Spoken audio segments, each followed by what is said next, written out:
What's up, guys? Welcome back to another vlog. I'm Ivan Calderon, and first and foremost, if you're new to the channel, welcome. Glad to have you. Now, I don't know about you guys, but this month has been just absolutely bananas for me.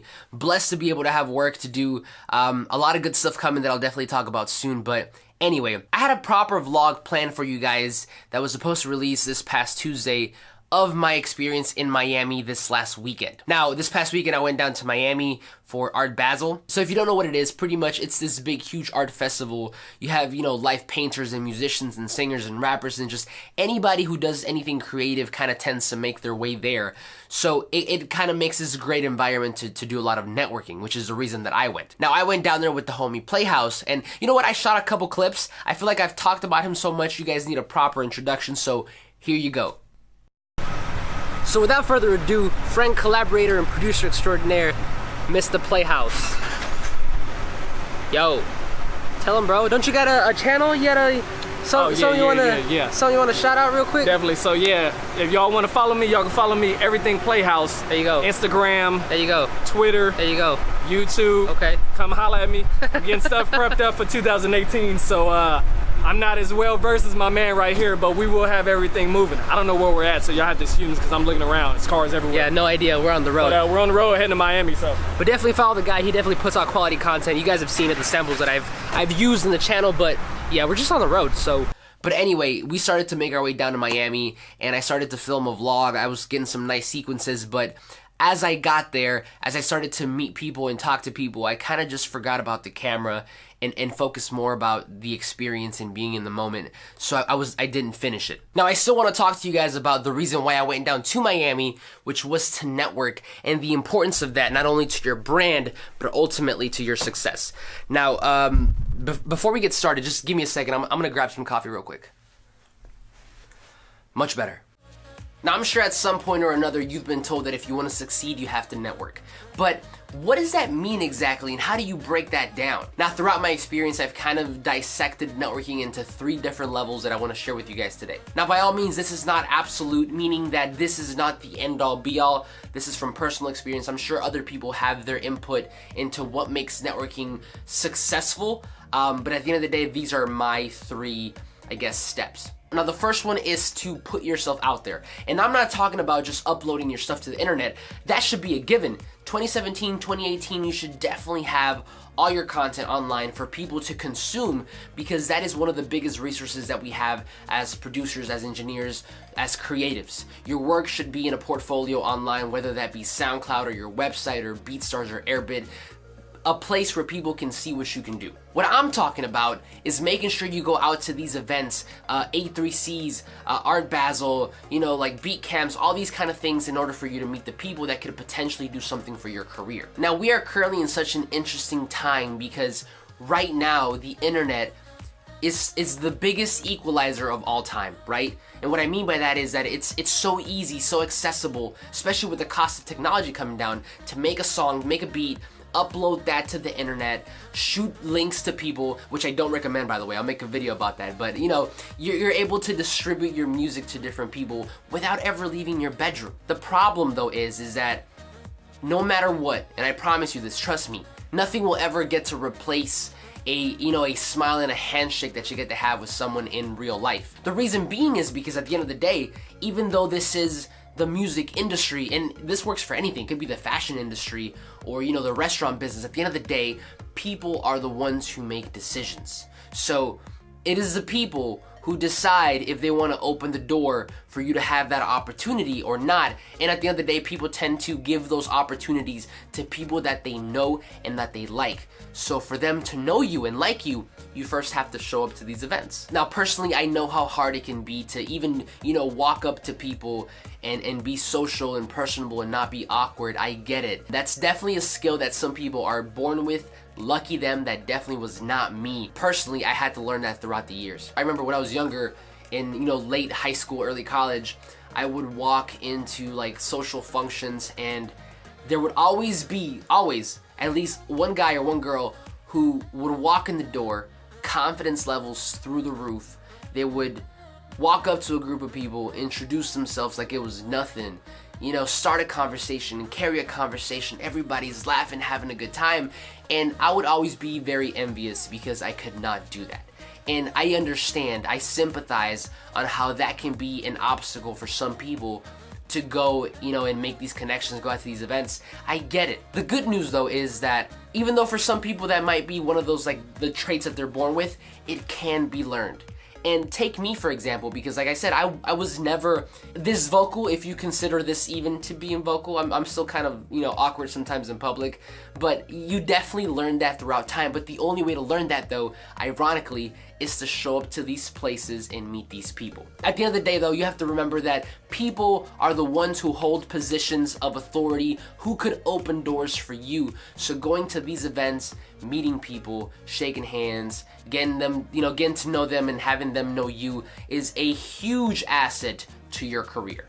Now, just going out to these events is just not enough. There's still a whole second half of the equation. So let's say you go out to like an Art Basel in Miami and you meet someone who you could potentially have a relationship with. Now, they've seen you, they like you, but chances are they won't remember you. Now that's okay, because sometimes especially if there's someone in a higher place of authority, if they're in a higher place in their career, they meet a lot of people, so it's understandable. But this is up to you to make sure that they do remember you. Now you do this by following up. Now hopefully at some point of the event, you got their email address, phone number. Probably not phone number, you're not gonna get that right away. Maybe an email address, maybe social media accounts. I know it's easier to message on Instagram because on Twitter they have to follow you back first, so maybe Instagram. But what you wanna do essentially is you get back home and you send them a quick message and you don't ask for anything. You simply say, hey, my name is Ivan, I met you in Art Basel, Miami. It was an absolute pleasure meeting you. If they're an artist, I really liked your work, so on and so forth. Hopefully we get to work in the future. If you need anything from me, don't hesitate to ask. Sign out and leave it at that. Now, if they carry a conversation with you, absolutely build that relationship. If not, hit them back up. Maybe like a month or two, later on. Hey, just wanted to touch base. Again, not asking for anything. Just wanted to make sure you're okay. So on and so forth, yada, yada, yada. Hope to see you soon in the future. Sign out. And now see, this is my favorite strategy of them all because you've met them in person. They've connected a face to the name, right? You told them what you do. You kind of exchange contact information. Then you hit them up to make sure that you're still top of mind for them. You hit them up again just to make sure that you're still being relevant and top of mind to them. And then eventually what will happen is you'll show up to another event, right? Because you're going to keep doing these over and over again. And you're going to see them. And now they're going to remember you because they've seen you once, they've talked to you multiple times, through whatever medium or platform you chose. And that is essentially how you just start stacking up the relationships. Then you just rinse and repeat. So far we've talked about putting yourself out there, making sure you go to these events, making sure you talk to the people who could potentially help you and you could help them.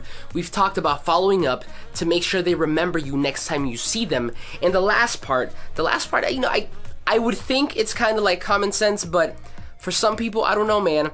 But what I'm talking about is just be a nice person. Don't be a dick. See, here's the thing. Nobody wants to deal with a jerk. Nobody wants to be around someone who's always negative and complaining. And I mean, you guys know what I'm talking about. So if you have two producers who are equally as good, maybe producer B is a lot better than producer A.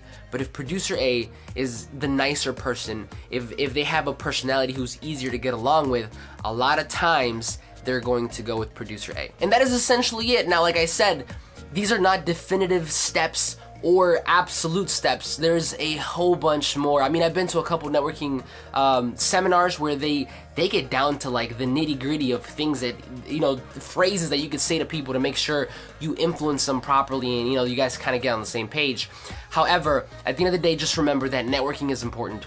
Regardless of whether you're just an online producer or if you're trying to work with artists, at the end of the day, the bigger your circle, the better chances of success for you. Because if I meet somebody and I make a good impression on them, maybe they don't need me, but maybe they have a friend, and maybe they tell their friend about Ivan, the producer, who, was a nice person, so on and so forth. So definitely networking is important. Go out there and do it. Now, if you want a quick resource that'll help you to, catapult your social networking skills, there is this book called How to Win Friends and Influence People by Dale Carnegie. Pick it up. It might be like $10 on Amazon or something like that. Maybe Barnes & Noble. It doesn't matter. Get a used copy if you have to, but read this book. it'll definitely help. Anyway, enough of the lecture. AD is here, he's at the door. We actually have a session right now, which I'm gonna bring you guys in with, but we're so close to finishing this project. I think today is the last day of recording, and then we gotta, do post, mix, and master, but then we get to share it with you guys, so there it is. But let's go get them. Just an additional... It's like stabs? Piano stabs? Yeah. I'm just gonna call it stabs, I don't know. Okay. So, what are you thinking? Intro verse hook or like hook verse? Probably be hook first. Yeah? That's probably the intro. Actually, what BPM is this?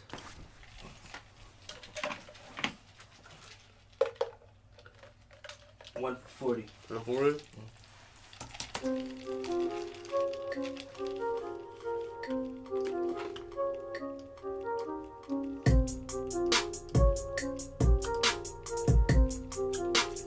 5, 6, 7, 8. That'd be the start of any verse. Yeah. Something's missing. Yeah. I want like a. I don't know exactly what it needs. So here's the thing for me, because whenever I make music, I try to, like we've spoke about this before. Yeah. Making it dynamic enough for people to know, like, oh shit, this is a verse, this is a hook, or at least with enough elements that go in and out to be interesting throughout, right? Yeah, for sure. The problem that I have is I like this part, how the first 8 bars are just kind of mellow in the verse. No drums. Picks back up again. Yeah. But when it reaches a hook, the energy goes down instead of coming back up. Yeah. So you got something like this. Yeah. Right? For the hook portion of it, I had in my mind like a sort of like a like a vocal background. Yeah. To kind of enhance because to me the hook is empty as well. Like it's missing just something there, and I was thinking like a soft choir kind of sound in the background. Yeah, I like that.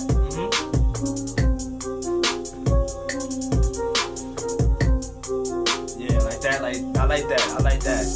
Okay, cool. Yeah. That's exactly what I was looking for. Yeah, let's get that. Can we throw a little sub on like? Absolutely. That. So then here to create that suspense. Yeah, I fuck with that.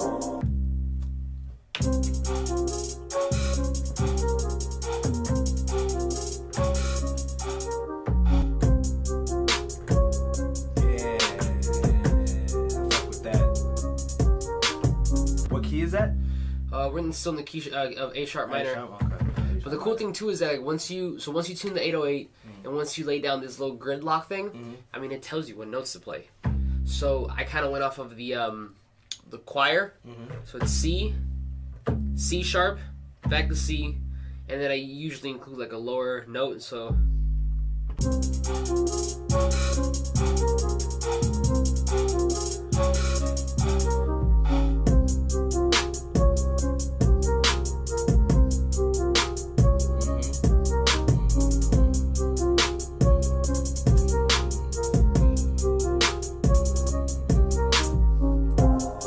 Just move it back.